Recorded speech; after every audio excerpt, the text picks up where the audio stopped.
Namaskar. Today we are continuing with the Central Civil Services Conduct Rules and discussing on the dowry. Whether a government servant, the public cannot demand, then how can a government servant demand dowry? He cannot demand dowry, he cannot give also. Neither he can demand dowry nor can he give to others. And also, that is one part. Other part we are going to discuss about whether a government servant can do private work or business while in service. It cannot be, but on certain occasion with prior permission, we will see all those points. Dowry. No government servant shall give or take or abet in giving or taking of dowry. So government servant should not take, should not give also, and he should not abet, that he should not help or promote giving or taking. He should not be facilitator for our such things and all. So he should not be associated with any kind of this nonsense. Dowry giving or dowry taking. And government servant should not demand directly or indirectly from the parent, guardian of a bride or bridegroom, as the case may be, any dowry. Anyway, same thing we are repeating. It is not just taking, it is demanding also. Both are wrong. And the explanation is what is meant in the dowry law, the Dowry Prohibition Act, that will apply. So government servant should not do such things. This is one important part. Next, we are going to discuss about public demonstration in honor of government servant. Now, there are occasions people might try to give some kind of function or some validatory function kind of a thing. So, actually, normally, this should not be accepted. This is what government rule says. There is no government servant shall, except with the previous sanction of the government. You take permission and do, there is nothing wrong. Receive any complimentary or validatory addresses, or accept any testimonial or attend any meeting or entertainment held in his honor. Normally, in the rural areas and other places where when the officer is found to have done exemplary job, even public try to arrange a meeting in honor of such officer. They try to give him all accolades and other things. But such cases, he has to take permission before attending such things. That is what the rule says. It's very rarely happening. It's not for all the people. It's very limited higher level of people, but they have to take permission. Provided nothing in this rule shall apply to a farewell entertainment of a substantially private and informal character. Normally, if a person retires in office, we give farewell party. No, it is informal. It is not a formal one. And same way, if somebody is transferred from one place to another, people give farewell party. There is nothing wrong in that. That is what is written here. So that is different from having a public meeting and getting honored by the people or other bodies. That is not allowed. You can do with after taking prior approval. So this transfer or retirement parties will not come into within this purview of the rule. That can be done. There is no issue. So this is about public honor related thing. And same way, acceptance of simple and inexpensive entertainments arranged by public bodies. Very rarely in the local some festival, a smaller thing. It is actually confusing, but the point is it should not be a big event for in honor of government servant. Then you have to take prior permission. That's all, nothing else. And now, whether a government servant can do private business or trade or employment, subject to the provisions of Subrule 2, no government servant shall, except with the previous sanction of the government, engage directly or indirectly in any trade or business. So some occasion is that you will have to do something, you take permission in advance. And normally permission is granted. First point they will say it should never come in the way of his official duty, number one. Because government servant is expected to do work anytime. It's not just office hours, 24 hours employee. So if permission is at all granted under special circumstances, normally it is not granted. It will be with the condition that his official function will not be affected in any manner due to his doing a specific business related work with the permission of the government. And without the permission of government approval, without approval of government, a government servant cannot negotiate for or undertake any other employment.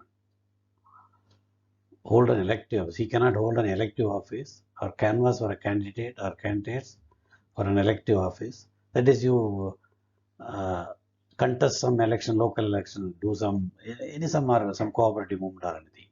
It's not allowed. But the exception is before that, business, commission agency, insurance, all those things are all wrong. We have seen people doing it in the name of family member, but it is all wrong. That has also to be reported to the government.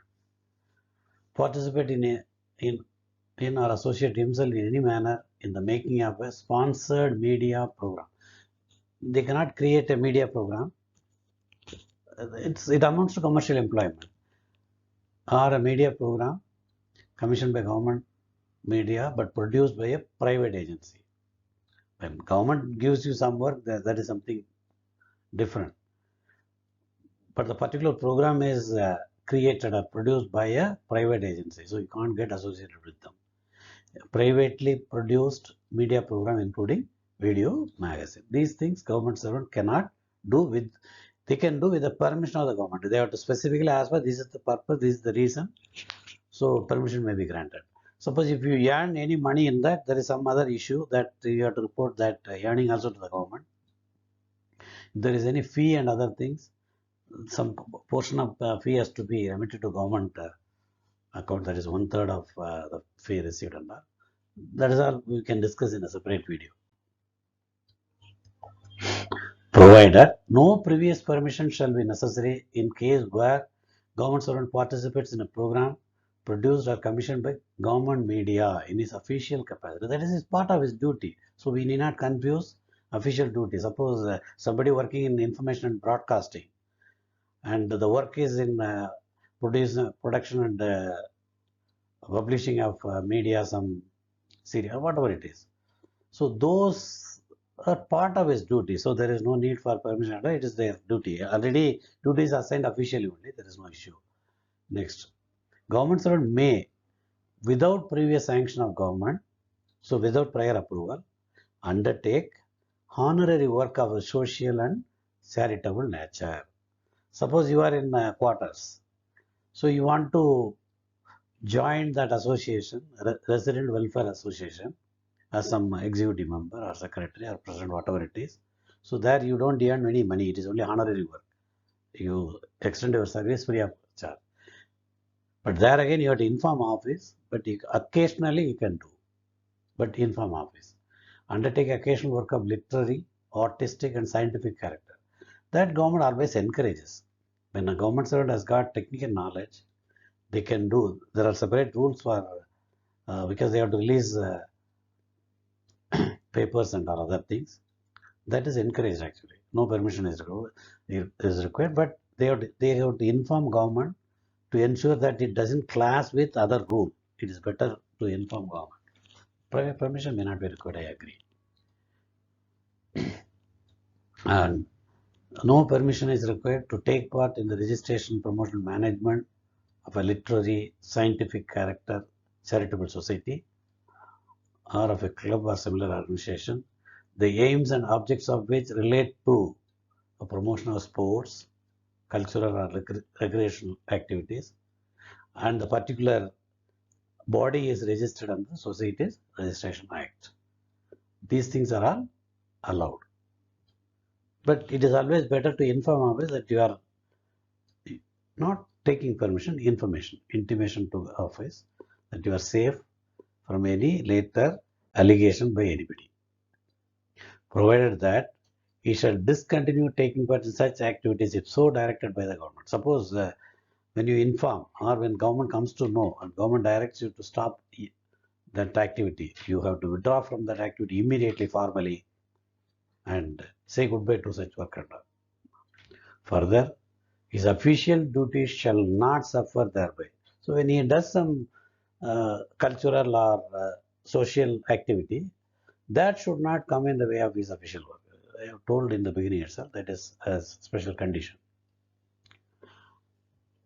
And he should, within a period of 1 month of taking part in such activity, report to the government. This is what I told. You have to inform in writing, giving details of such participation.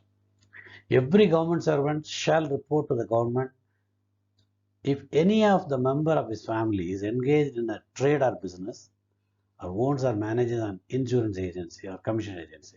So if family members are doing business, you better inform the government so that you are placed at a safe position.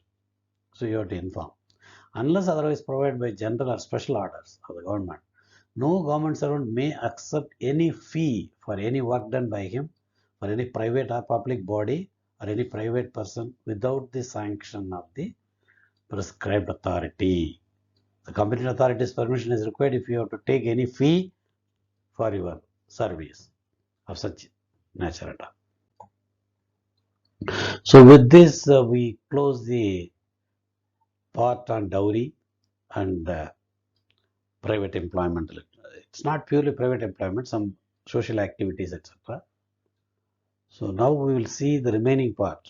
I think the next video we are going to discuss about property statement, etc. Namaskar till then.